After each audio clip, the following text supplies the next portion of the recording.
Mes chers amis, bonjour, comment allez-vous? Alors, on va essayer de continuer d'expliquer cette notion de vie, encore une fois, sur le deuxième chapitre de Omar Chaya. Donc, Rav Wolbe nous explique, il nous dit que pour pouvoir être joyeux dans les mitzvot, dans l'étude de la Torah, dans la prière, il faut dans la tefila, il faut créer une intimité avec Akadosh Baruch Hu. D'accord? C'est-à-dire que il explique comme ça, il dit il faut un peu de discrétion. Comment on peut savoir qu'un homme il est connecté d'une façon positive dans sa religion? Il ne le fait pas d'une façon automatique, c'est qu'il le fait avec discrétion. Quand un homme il fait beaucoup de bruit, il fait beaucoup de tkassim, tekes, ça veut dire il fait beaucoup de bruit. Vous voyez? C'est-à-dire beaucoup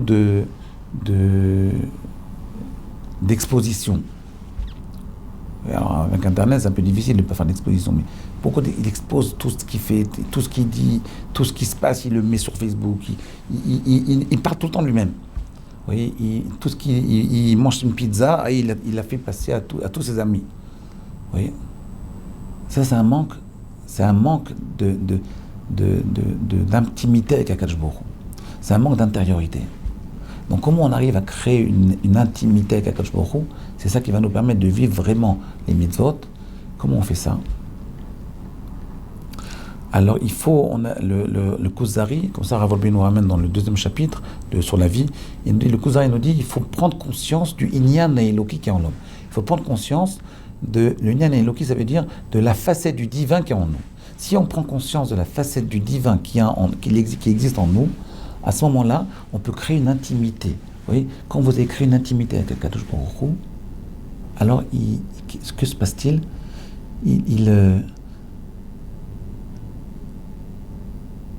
Vous avez créé une intimité avec Akadosh Baruch Hu.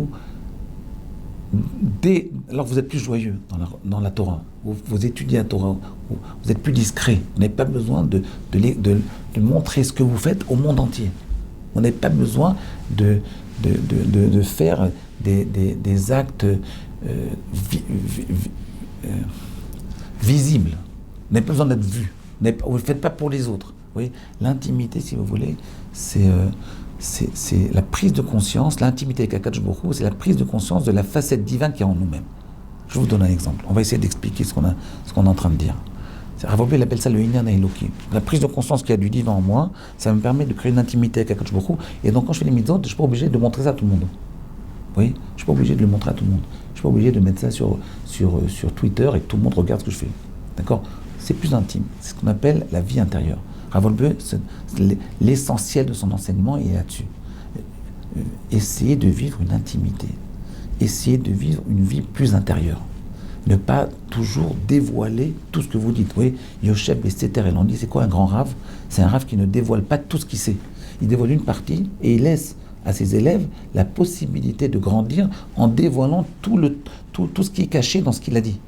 Le plus important dans un enseignement, c'est pas ce qui est dit, c'est ce qui n'a pas été dit. C'est le non-dit. Vous voyez, je vous donne un exemple d'intimité avec Akadosh Baruch Hu. Vous voyez, Korach. Juste un exemple très simple. Korach. Le texte, il commence Vaïkar Korach. Korach, il a pris. Vaïkar Korach. Mais en réalité, Korach, il a été puni d'une façon très, très, très sévère. Vous êtes d'accord?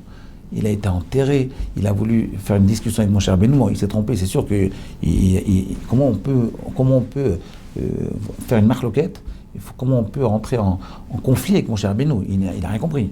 Pourtant, Korach, c'était un des plus grands érudits de l'époque. C'était un homme immensément intelligent, immensément puissant, même au niveau spirituel. Mais quelle est son erreur? Vous savez que le Zohar nous dit qu'il était prévu même un poste pour Korach. Il devait être le Lévi Agadol, qui devait être au-dessus du Kohen Agadol. Le Lévi Agadol, il devait être au-dessus du Kohen Gadol. Il avait un poste qui était prévu pour lui. Et qu'est-ce qu'il a fait? Il a commencé à rentrer en conflit avec Moshe Rabbeinu. Qu'est-ce qui lui a pris? Quelle était l'erreur de Korach? Il était déjà destiné à un rôle et une fonction qui était extrêmement élevée. Qu'est-ce qui lui a pris? Comment il a pu descendre si bas pour créer un conflit avec Moshe Rabbeinu et après être enterré, être avalé sous terre?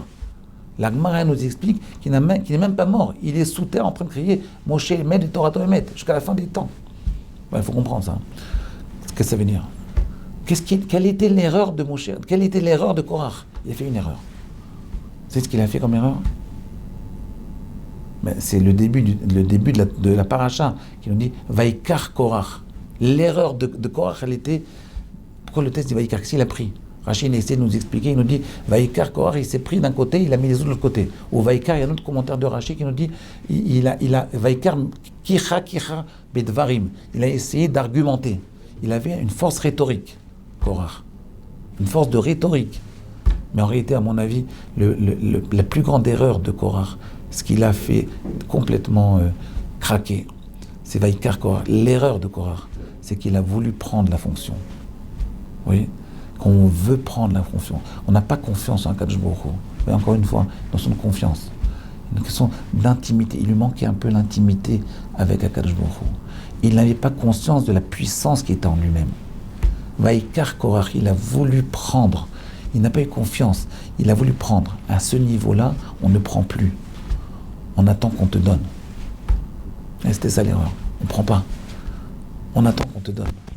Il y a des gens, quand je fais ce cours, ils me disent oui, mais si on attend qu'on me donne, on ne me donnera jamais. Il ne faut pas prendre. Il faut attendre qu'Akadosh Baruch Hu il te donne. Bien sûr, il faut se mettre en préparation. Il faut se préparer pour recevoir. Mais il ne faut pas prendre. Je vous donne un exemple. Zuckerberg, s'il avait vendu Facebook, il aurait ramassé 50 millions, 100 millions.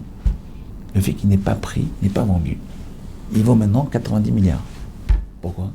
Parce qu'il n'a pas pris. Quand vous prenez 100 000 fois moins que ce qu'on va vous donner à la fin. Mais il faut être patient, il faut avoir confiance. Ouais. Tout est une question de confiance. On a le temps. Ayez confiance. Quand on a confiance, encore une fois, vous voyez, ça dit que Bemonato Yrie. Ayons confiance. Si on a confiance, alors Akadosh Baruch Hu vous donne 100 000 fois plus que ce que vous-même vous pourriez prendre maintenant d'une façon un peu limite. Oui, il a voulu prendre, mais il s'est fait déchirer. Oui, c'était ça l'erreur de Korach. Il aurait dû faire attention. Il n'aurait pas dû prendre.